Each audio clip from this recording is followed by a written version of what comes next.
ఇంకోటి నేను వారిని కోరుతా ఉన్నా అధ్యక్ష, నీతులు మాకే కాదు కదా చెప్పాలి. విప్ గారు మీరు మీ సభ్యులకు కూడా చెప్పాలి. మరి మేము వడ్లే కొనలేదట, మేము కొననేయలేదు, వ్యవసాయమే జరగలేదు, పద్ధతి కాదు. దయచేసి మీరు మీ సభ్యుల దిక్కు చూసుకొని వాళ్ళతో నేర్పించి ట్రైనింగ్ ఇచ్చారు అధ్యక్ష 2 రోజులు. మరి వాళ్ళ ట్రైనింగ్ చక్కగా ఇచ్చింటే బాగుండేది కదా అధ్యక్ష. అధ్యక్ష మేము ఒకటే అంటున్నాం అధ్యక్ష,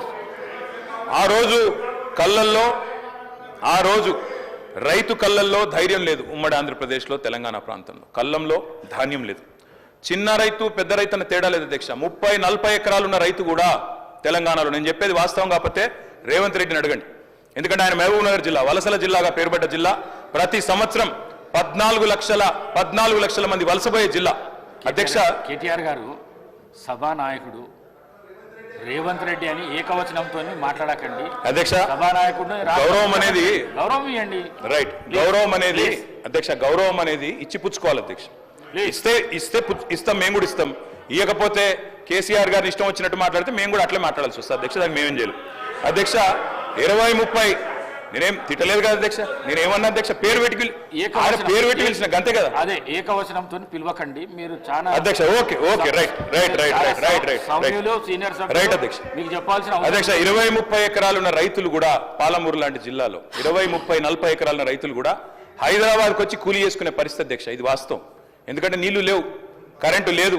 అట్లాంటి పరిస్థితుల్లో రైతులు కూలీలుగా మారి అడ్డా మీది కూలీలుగా ఇక్కడ హైదరాబాద్లో పనిచేసిన దుస్థితి. అందుకే మేము 20 ఎకరాలు 10 ఎకరాలు 12 ఎకరాలని కోతలు పెట్టలేదు అధ్యక్ష. తెలంగాణ ప్రాంతంలో నీళ్లు లేక ఎన్ని ఎకరాలున్నా రైతు కూలీగా మారిపోయిన దయనీయమైన పరిస్థితి ఉండే కాబట్టే మేము ఆలోచన చేసినాం అధ్యక్ష. మేము ఆనాడు మొట్టమొదటి ప్రాధాన్యతగా తెలంగాణ రాష్ట్రం ఏర్పడిన తర్వాత వ్యవసాయ రంగాన్ని తీసుకున్నాం. వ్యవసాయ రంగం, సాగునీటి రంగం. ఎందుకంటే నీళ్లు, నిధులు, నియామకాలను ఉద్యమ కాలంలో మేమే చెప్పినాం అధ్యక్ష. అందుకే నీటి విషయంలో ప్రతి నీటి బొట్టును వడిసి పట్టి గోదావరి కానీ కృష్ణ కానీ సాగునీటి అందించాలి, ఖచ్చితంగా రైతుల బీళ్లకు ఖచ్చితంగా నీళ్లు ఇవ్వాలని ఒక ఎజెండాతో పనిచేసినాం. ఆ పునర్నిర్మాణ కార్యక్రమం తీసుకున్నాం అధ్యక్ష. అందులో భాగంగానే అధ్యక్ష, రైతు చల్లగా ఉంటే పల్లె చల్లగా ఉంటుంది అధ్యక్ష. పల్లె కూడా అందరూ బాగుంటారు. ఎందుకంటే గ్రామీణ ఆర్థిక వ్యవస్థకు రైతు కేంద్ర బిందువు. ఆ రైతు బాగుంటే రైతు చుట్టూ అల్లుకున్న అన్ని కుల వృత్తులు బాగుంటాయి అధ్యక్ష. ఆ ఉద్దేశంతోనే వ్యవసాయాన్ని స్థిరీకరించాలనుకున్నాం. మేము రైతు బంధు పెట్టి ఊరికనే పెట్టలేదు అధ్యక్ష.